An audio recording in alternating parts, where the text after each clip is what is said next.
Committee will come to order as we meet this morning to review the United States' interests in the freely associated states, which include the Republic of the Marshall Islands, the Federated States of Micronesia, as well as the Republic of Palau.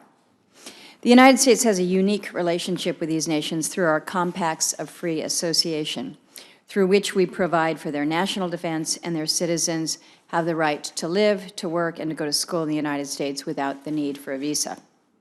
And in return, the U.S. has access to their lands and waters for strategic purposes, and just as importantly, the ability to deny other nations that same access. To understand our committee's interest and role in the freely associated states, you really have to go back to the end of the Second World War, when the islands, along with the Northern Marianas, became a trust territory of the United Nations to be administered by the United States. The administration of the islands was initially led by the U.S. Navy, but was turned over to the Department of the Interior back in 1951. That administration ended when the freely associated states chose to become sovereign nations, but the Department of Interior continues to be the pipeline for U.S. financial assistance to the nations through the compacts of free association.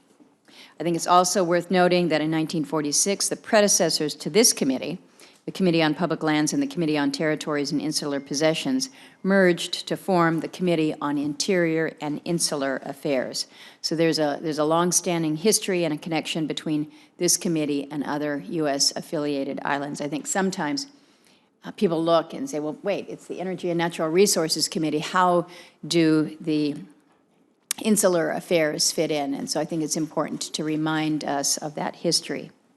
Of primary interest today is U.S. financial assistance, which is set to expire in the Marshall Islands and Federated States of Micronesia at the end of fiscal year 2023, and then in Palau at the end of fiscal year 2024, and how that might impact the United States' interest in the region and whether it would create a leadership void that other nations might seek to fill.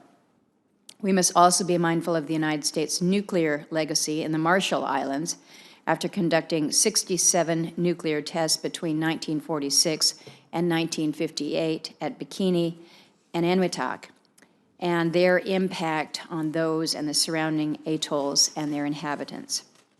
In today's world of bad actors, we don't spend nearly enough time engaging with our friends and hearing out their concerns. The freely associated states nations are truly our friends and they're our allies, they're citizens, are part of our armed forces. They vote with the United States on important votes in the UN more often than perhaps any other nation besides Israel. And they live and work in each of our 50 states, making a positive contribution to our nation. I think we've got a good panel here this morning, very knowledgeable and impactful panel with witnesses from the Department of Defense, the Department of State, the Department of the Interior, as well as witness from the Government Accountability Office.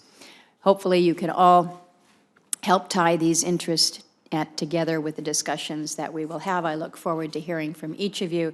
I now turn to my ranking member, Senator Manchin.